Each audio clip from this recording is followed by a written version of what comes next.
صوت الدين وصوت العقل وصوت المنطق، لنقرأ سويا في عجالة هذا النداء الذي وجهه الشيخ القرضاوي من خلال بعض الفضائيات العربية، يناشد الشباب بالتوجه إلى ميدان التحرير. أنت تتحدث الآن وتقول من يرسل بالشباب إلى ميدان التحرير فهو يرسلهم إلى التهلكة.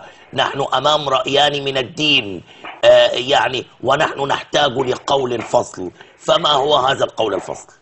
سيد الفاضل، أنا لم أستمع إلى رأي الشيخ القرضاوي وأنا أعزه وأبجله وأحترمه، ولكني أقول وأنا في أرض الواقع وأنا بين هؤلاء الجرحى وأنا وسط هؤلاء المصابين، وأنا رأيت بعين الآن ما لم تذعه أي شاشة عربية ولا فضائية. نعم. أقول أن الأمر صعب، الأمر يحتاج إلى من يناشد الشباب أن يعتصموا وأن يتعاونوا وأن يرجعوا إلى بيوتهم حقنا للدماء. هذه فتنة، والرسول يقول الفتنة نائمة لعن الله من أيقظها.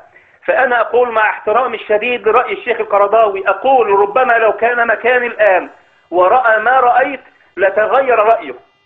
أقول وأنا أتحفظ على كلام الأستاذ عبد الناصر، أنا لا يفهم من كلامي أنني مؤيد للرئيس مبارك أو أنني معارض للشباب أو أنني مؤيد للشباب أبدا. بالضبط. أنا إخوانهم حينما يصلون، وأنا أدعوهم اليوم لا أن يحرسوا إخوانهم، أن يسجدوا مع إخوانهم المسلمين شكرا لله تعالى.